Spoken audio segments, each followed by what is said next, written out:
Welcome to This Explainer. Today, we're diving into a profoundly impactful philosophical text that tackles something I think we've all felt. It's that quiet, almost heavy realization that you might be living far below your true capacity. And it's not because you lack talent or because the universe is actively conspiring against you. Nope. It's because of this really subtle psychological trap. So let's break down exactly how to escape what the source calls the waiting prison and finally step into your real potential. Let's start with a deeply relatable human experience. Practically everyone hits this silent moment at some point, right? It's that jarring realization that you're just living life on standby. You're waiting for a signal, a green light, or some kind of external permission slip to finally start living with real courage and intensity. But while you wait for that signal, which, spoiler alert, is literally never going to come, your life just enters this weird state of suspension. You wake up, you go to work, you make plans, but there's this invisible, nagging distance between you and your own actual existence. So part 1, the waiting prison. This whole concept of the waiting prison is essentially the core problem keeping us paralyzed. And what makes it so incredibly dangerous is that, well, it doesn't really look like a prison from the inside. We hold back our true effort, and we put our lives in suspension because we genuinely believe we're just being rational. We tell ourselves we're being mature. But the reality? We're present in body, but completely absent in our delivery. We start doing everything by halves. We love by halves so we don't get fully heartbroken. We work by halves so if we fail, hey, at least the failure feels a little less painful. We're ultimately just trying to protect ourselves from the possibility of falling short. Which brings us to this powerful thought from the text. It seems like prudence, but most of the time, it is just sophisticated fear. Waiting for perfect conditions isn't wisdom at all. It's honestly just a highly sophisticated, dressed-up form of fear. It masks itself as rationality, but man, it is quietly costing you your life, day by day, moment by moment. Moving on to part 2, the Stoic posture. To actually escape this fear, we need a massive paradigm shift. Just think about how this dichotomy of control plays out. The text points out that two people can walk through the exact same chaos. They can face the exact same difficulties, suffer the exact same losses. Yet one person comes out bitter, resentful, and totally weakened, while the other becomes profound, solid, and almost unshakable. Why is that? Because the quality of your life is not dictated by external circumstances. It's dictated entirely by your internal posture, how you actively decide to interpret and carry that experience. So the real kicker here is the stark contrast between these two approaches to life. On one hand, you have someone who emotionally oscillates based entirely on external results. One day they're super motivated because of a compliment, the next they're completely destroyed by a single criticism. They are basically just surviving, constantly calculating emotional risks. But on the flip side, you have the Stoic ideal, a person who relies solely on their internal choices and integrity. They've decided internally that they are going to keep advancing absolutely regardless of what the external world throws at them. All right, part 3. Action creates confidence.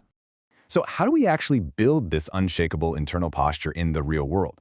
Well, we have to completely dismantle the biggest myth about human behavior. Most of us think that confidence, motivation, or courage literally have to be there before we start moving. We want a rock-solid guarantee before we take a step. But the sequence of growth is beautifully counterintuitive. First, you must act completely without guarantees. Second, you sustain that presence. And only then, third, do you actually develop the trait you are looking for. Because human identity isn't built by silent intentions that just float around in your head, it's built by repeated behavior.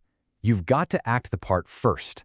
First, you act disciplined, even when you really, really don't feel like it, and then you become a disciplined person. First, you act strong under pressure, and through that very action, you develop actual strength. First, you sustain presence, and then you gain internal stability. The action absolutely always precedes the transformation. Direction is more important than speed. This is such a powerful, grounding reminder.